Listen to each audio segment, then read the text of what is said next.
and welcome to Cozy-Rozy is on hashtag Team JoJo Week 6.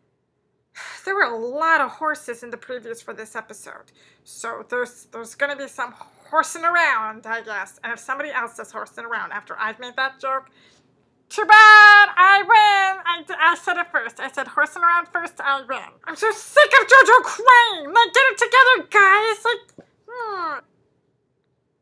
all the confusing drama comes out right here at the end, folks. Jordan and Chase are both like, great, now you can stop bitching. And they both use the word bitching. That's just a psycholinguistic point against. Just gotta let you know. Like, zilch chemistry. Zilch. Like, she needs to show me. It's like, dude, you're on a one-on-one date. That shows. You've gotten a rose every week. That shows. Like, she's... You hear people like, when you tame a horse, you have to break its spirit, and you have to show it who's boss, and sometimes you have to punch a horse in the face. Like, I've actually heard people talk about punching horses in the face. Like, that sounds... There's gotta be a better way than that. Well, there is a better way. It's the gaucho way. There's this gaucho zen kind of a thing going on, where you, like, bond with the horse so that instead of breaking its spirit, you, like, win over its heart. And so, like, this gaucho guy, he holds the head down, and it's like they're playing a little, and then the horse lies down, and, like, they get his feet up in the air, and it's like a puppy. It's like a really giant puppy with hooves instead of paws. So no roses on the one-on-one dates, which is cool. But, you know, like, at this point, any time you spend with your sweetie alone is good. It's good, and that's true of any relationship. Whether or not you're dating, like, you start out dating 25 guys at one time. The more time you spend with your sweetie, the better. Yeah, Jordan's a picky eater. We as friends will move past this. Small psycholinguistic marker in there when he was talking about hometown dates. He wanted very much for JoJo to meet the women in his life, even though he totally has a brother. He wanted JoJo to meet the women in his life, and he wanted to meet the dudes in her life. He was talking about her bonding with the women and him bonding with the men. And so, like, it's like having a couple of beers with your brothers and watching football. It's like there's been times where she's clearly shown that she likes sports. She likes sports, so you're going to be drinking beers with her too. And that's something that should be acknowledged, I feel, you know. And then they just drink the juice straight that they crushed with their feet. It's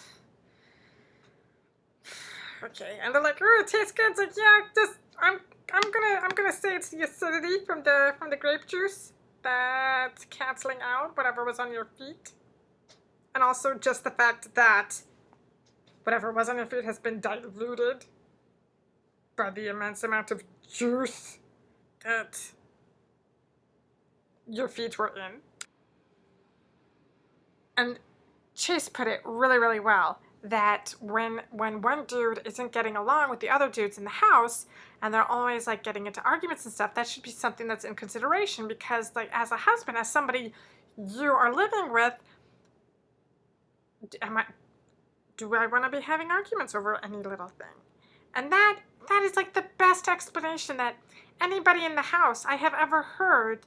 You know, that's how it translates. We are in the house. We are all living together, and these little tiffs are happening. What's going to happen when if you are living with this person? Are these tiffs going to happen? Are they going to happen a lot?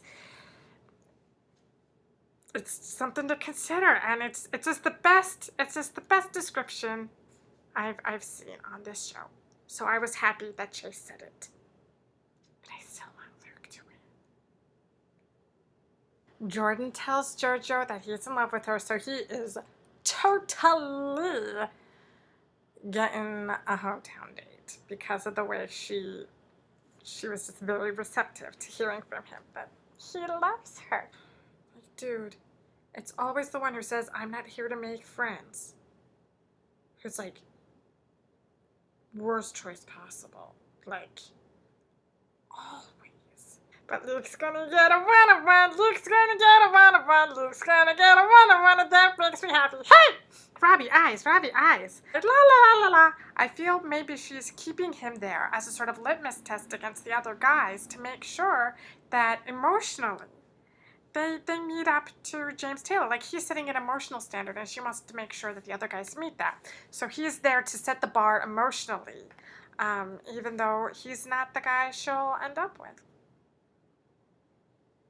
I don't think she's consciously aware that she's doing that, but I think it's something that's going on definitely subconsciously. The one time she used fairy tale, she described her fairy tale as years down the road, still being crazy about each other, still not getting enough of each other. And I don't get the sense right now that she and James Taylor can't get enough of each other. He can't get enough of her, sure, but she doesn't have that, she doesn't reciprocate that physical chemistry with James Taylor. So I think he's there as a kind of a litmus test, as a standard bearer, just for the emotional aspect of things.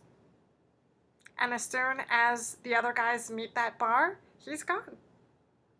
One of us is toast. He is a good guy. Just not necessarily the right guy. And there's nothing wrong with that, because he was the barometer for JoJo.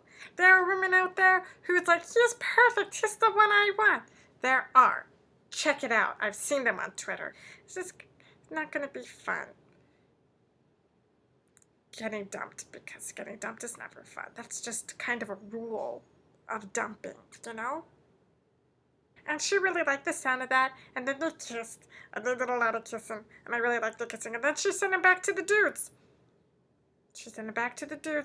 And it was basically his job to tell the dudes, no cocktail party tonight. Nope. Sorry.